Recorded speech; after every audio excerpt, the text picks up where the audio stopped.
அங்கவை சங்கவைன்னு 2 பெண்மணி இருந்தாங்க. அவங்களுடைய அப்பா பாரி. அவர் மேலே வச்சுருந்த அன்பை கபிலர்கிட்ட சொல்கிறாங்க. பாரி இறந்ததுக்கப்புறமா கபிலர் திருக்கோளூர் கூட்டிகிட்டு போய் ஔவையாரோட நட்பு பழக வைக்கிறாங்க. இந்த நட்பு அங்கவைக்கும் சங்கவைக்கும் அளவிட முடியாத சிறப்பாக இருக்குன்னு சொல்கிறாங்க. இதனால் அன்பு விருப்பத்தையும் விருப்பம் பிறரிடம் பழகும் நட்பையும் உண்டாகும்னு வள்ளுவர் கூறுறார்.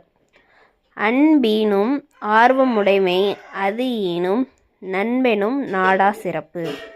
அன்புனா அன்பு, ஆர்வமுடைமை பிறரிடத்தும் விருப்பம் உடைமை, அது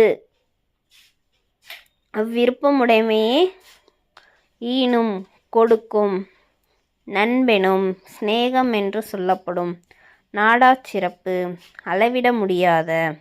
குறள்லேருந்து ஒரு கேள்வி கேட்குறேன். அன்பு மக்களுக்கு செய்யும் நன்மைகள் எவை? கீழே கமெண்டில் ஆன்சர் பண்ணுங்கள். தேங்க்யூ.